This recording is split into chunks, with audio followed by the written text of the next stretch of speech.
আওয়ামী লীগ বাংলাদেশের রাজনীতিতে প্রাসঙ্গিক হওয়ার জন্য নিজেরা কোনো উদ্যোগ নিয়েছে এখন পর্যন্ত? আমরা আওয়ামী লীগকে টিকিয়ে রেখেছি আমাদের কথার মধ্য দিয়ে, আমাদের বক্তৃতার মধ্য দিয়ে।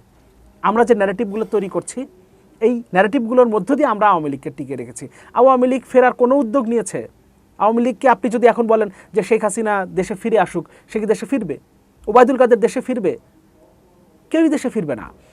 ফলে এখানে আওয়ামী লীগ ফিরে আসবে এই ধরনের একটা জুজুর ভয় দেখিয়ে আপনি হয়তো রাজনৈতিকভাবে আপনার প্রতিপক্ষের উপর একটা কিছু চাপিয়ে দিতে পারেন, কিন্তু এর আসলে কোনো বাস্তবতা নাই।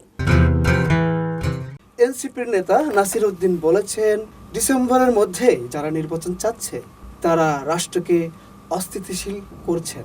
এই বক্তব্যের পেছনে আপনি কি বলবেন? নির্বাচন চাওয়ার মধ্যে রাষ্ট্রকে অস্থিতিশীল করার কোনো বিষয় তো নাই। একটা গণতান্ত্রিক রাজনৈতিক দল নির্বাচন চাইবে, নির্বাচনের মধ্য দিয়ে প্রতিনিধি নির্বাচিত হবেন যারা রাষ্ট্র পরিচালনা করবেন, খুব স্বাভাবিক ব্যাপার। এখন ডিসেম্বরের মধ্যে নির্বাচন চাওয়ার মধ্যে দেশকে অস্থিতিশীল করার কোনো বিষয় আসলে আছে কিনা, এটা নাসির উদ্দিন পাটোয়ারি হয়তো এর উত্তর দিতে পারবেন। তিনি কয়েকদিন আগে একটা দাবি করেছিলেন, দাবি না বাধ্য করা হবে বলেছিলেন 3 জন উপদেষ্টার পদত্যাগ, এবং তাদেরকে বিএনপিপন্থী হিসেবে তিনি উল্লেখ করেছিলেন। আসিফ নজরুল, ওয়াহিদুদ্দিন মাহমুদ এবং আরেকজন হচ্ছে সালেউদ্দিন আহমেদ, এবং এই 3 জন বিএনপিপন্থী। এখন এই 3 জনের মধ্যে কেউ আসলে কোনো দিন বিএনপি করেছেন কিনা আমার জানা নাই। একটা কানেকশন হয়তো আছে, ধরেন ডক্টর সালেউদ্দিন আহমেদ, তিনি বিএনপি মহাসচিব মির্জা ফখরুল ইসলাম আলমগীরের ব্যাচমেট, তারা একই সাথে পড়াশোনা করেছেন। এখন ধরেন একই সাথে মির্জা ফখরুল ইসলাম আলমগীরের সাথে অনেকেই পড়াশোনা করেছেন। তিনি যে স্কুলে পড়েছেন, যে কলেজে পড়েছেন, কিংবা যে বিশ্ববিদ্যালয়ে পড়েছেন, সেখানে তার তো অনেক তার বন্ধু থাকতে পারেন বা তার ব্যাচমেট থাকতে পারেন। এটা সবাই বিএনপি করেন এটা তো আসলে বলার কোনো সুযোগ নাই। এখন সেই ব্যাখ্যায় যদি তিনি বলেন যে এরা বিএনপিপন্থী, তাহলে তাদেরকে পদত্যাগ করতে হবে, সেটা উনি বলে থাকতে পারেন। কিন্তু দেখেন, আপনি 3 জন উপদেষ্টার পদত্যাগ চাচ্ছেন, এটা কত বড় অস্থিতিশীলতার দিকে নিয়ে যেতে পারে সেটা আমরা নিশ্চয়ই বুঝতে পারি। ফলে নাসির উদ্দিন পাটোয়ারি যেটা বলছেন সেটা আসলে তার যে দাবি বা তিনি যে বাধ্য করবেন বলে হুঁশিয়ারি দিয়েছিলেন সরকারকে, সেটাই বরঞ্চ দেশকে আরও বেশি করে অস্থিতিশীলতার দিকে নিয়ে যাবে বলে মনে করি। প্রধান উপদেষ্টাকে নিয়ে বিভিন্ন নেতারা বিভিন্ন রকমের প্রতিক্রিয়া সমালোচনা করছেন। যেমন গয়েশ্বর বাবু বলেছেন, আমরা মানুষ চিনতে ভুল করেছি। এই বিষয়টিকে কিভাবে দেখছেন? না, বিএনপির একটা পজিশন তো থাকতেই পারে, কারণ বিএনপি যেটা চাচ্ছে, যেভাবে চাচ্ছে সেভাবে হচ্ছে না। অনেক ক্ষেত্রেই একটা অবস্থা মনে হচ্ছে যে প্রধান উপদেষ্টা কিছুটা হয়তোবা, সেটা স্নেহের কারণে হোক না কেন, অন্য যে কোনো কারণে হোক, জুলাই অভ্যুত্থানে অবদানের কারণে হোক, ছাত্রদের যে রাজনৈতিক দল এনসিপি, তাদের প্রতি কিছুটা সহানুভূতিশীল এমন একটা ধারণা আসলে আছে। এই কারণে হয়তো গয়েশ্বরচন্দ্র রায় এভাবে মন্তব্য করে থাকতে পারেন।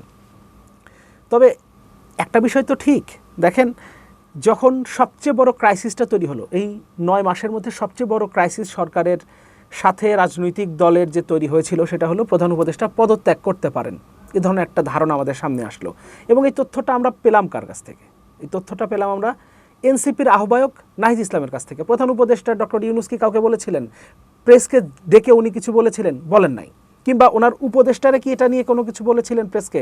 কিছুই কিন্তু বলেন নাই। কিন্তু আমরা এটা জানতে পারলাম সম্ভবত বিবিসি বাংলাকে নাহিদ ইসলাম প্রথম জানালেন যে প্রধান উপদেষ্টা ডক্টর মোহাম্মদ ইউনূস পদত্যাগ করতে পারেন। নাহিদ ইসলাম কি আমাদের প্রধান উপদেষ্টার মুখপাত্র? অবশ্যই না।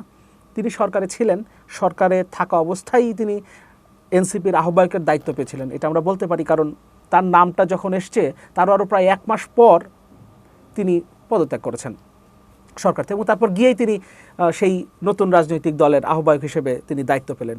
তিনি যেদিন পদত্যাগ করেছেন তারপরে যে 2-3 দিন সময় ছিল, ওই 2-3 দিনের মধ্যেই এই দলটা প্রতিষ্ঠিত হয়েছে, ব্যাপারটা নিশ্চয়ই সেরকম না, এটা মনে করার কোনো কারণ নাই। তার মানে তিনি সরকারে থাকা অবস্থায় আসলে এই রাজনৈতিক দলের পুরো প্রক্রিয়ার সাথে যুক্ত ছিলেন।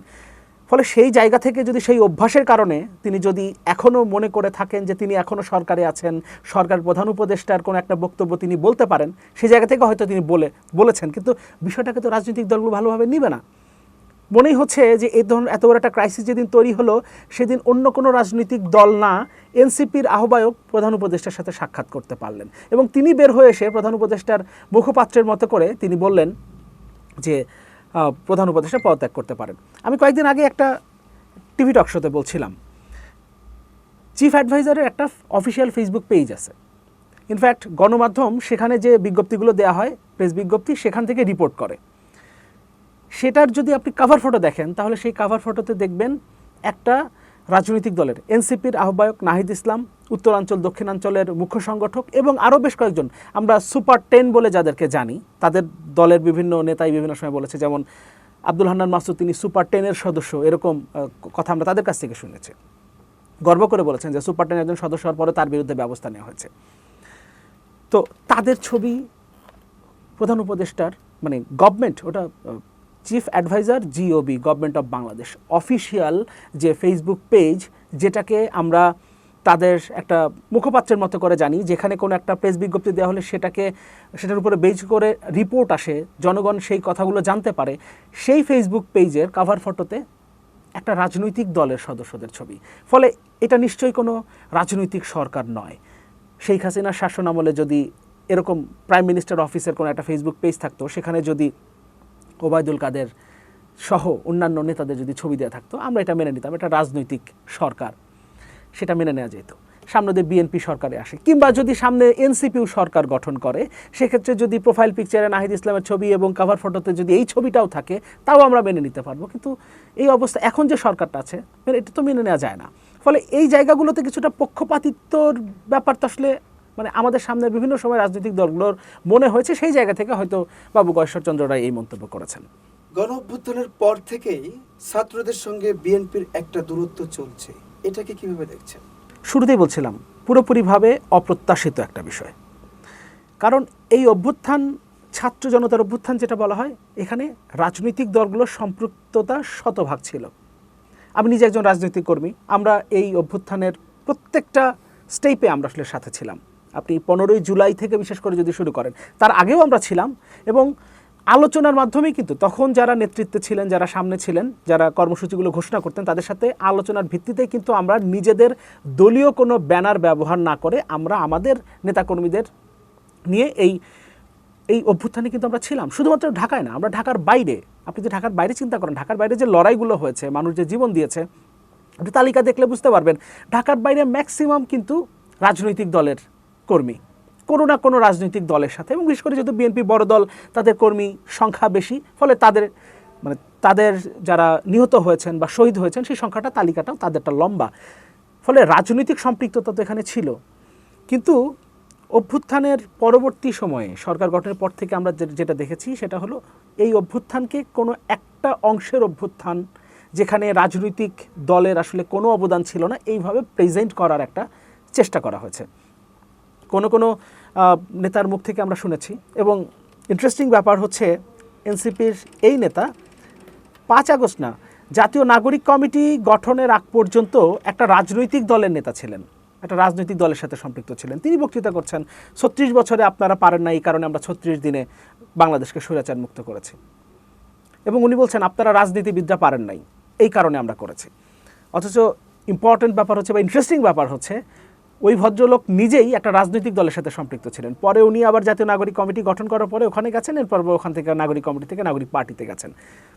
তো বিষয় হচ্ছে যে রাজনৈতিক নেতৃত্বের এখানে কোনো অবদান ছিল না, নেতাকর্মীদের যারা রাজনীতির সাথে যুক্ত তাদের কোনো অবদান ছিল না। এই যে একটা ন্যারেটিভ তৈরি করার চেষ্টা করা হয়েছে, এই ন্যারেটিভের কারণেই আসলে রাজনৈতিক দলগুলোর সাথে এই অভ্যুত্থানের নেতৃত্ব কিংবা ছাত্রদের যে অংশটা আসলে মূলত এখন ক্ষমতার কাছাকাছি, কিংবা একটা রাজনৈতিক দল গঠন করে তারা আবার সামনে ক্ষমতার কাছাকাছি যাওয়ার, অবশ্যই রাজনৈতিক দল ক্ষমতার কাছাকাছি যাবে বা ক্ষমতায় যাবে, সেই উদ্দেশ্যেই তো পরিচালিত হয়।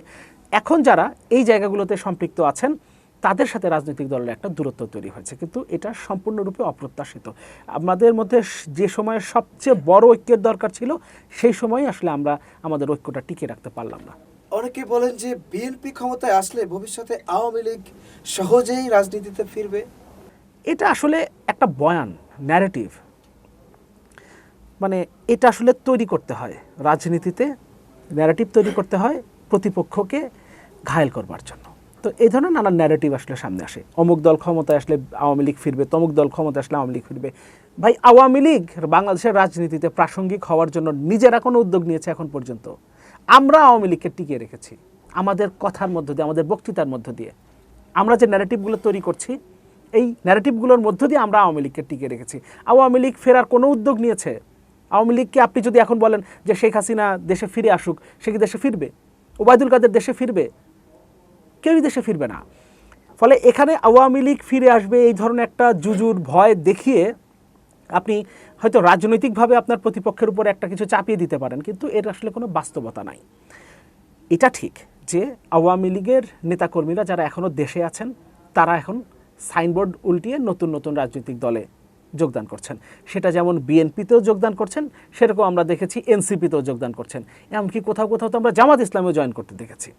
আওয়ামী লীগের নেতাকর্মীরা সেখানে জয়েন করছেন এবং সামাজিক যোগাযোগ মাধ্যম তো দূরের কথা, আপনার মানে মূলধারার গণমাধ্যমে প্রতিদিন অন্তত এই ধরনের কোনো একটা রিপোর্ট আমাদের সামনে আসছে। তো কোথাও বিএনপিতে, কোথাও এনসিপিতে, কোথাও জামাত ইসলামে তারা যোগ দিচ্ছেন।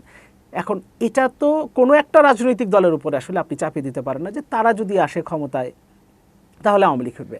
আবার ধরেন আমি যদি ধরে নেই যে বিএনপি যদি ক্ষমতা আসে তাহলে আওয়ামী লীগ বাংলাদেশের রাজনীতিতে আবারও ফিরে আসার সম্ভাবনা আছে। এখন এই কারণে আপনি যে কোনোভাবে হোক বিএনপিকে আর ক্ষমতায় আসতে দিবেন না, সেটা আপনি করতে পারেন না। কারণ এটা তো আপনি তো এখনও বলছেন যে বাংলাদেশ একটা গণতান্ত্রিক ব্যবস্থার রাষ্ট্র, তাই তো? গণতান্ত্রিক ব্যবস্থায় জনগণ ভোট দিয়ে যাকে নির্বাচিত করবে সেই রাষ্ট্র পরিচালনার দায়িত্বে আসবেন, এর বাইরে তার কোনো কিছু নাই। ফলে জনগণ ভোট দিয়ে যদি বিএনপিকে নির্বাচিত করে তাহলে বিএনপি ক্ষমতায় আসবে, যদি জামাত ইসলামীকে যদি তারা নির্বাচিত করে তারা আসবে, যদি নাগরিক ঐক্যকে করে তাহলে নাগরিক ঐক্য ক্ষমতায় আসবে। এটাই খুব স্বাভাবিক এবং এটা আপনাকে মেনে নিতে হবে।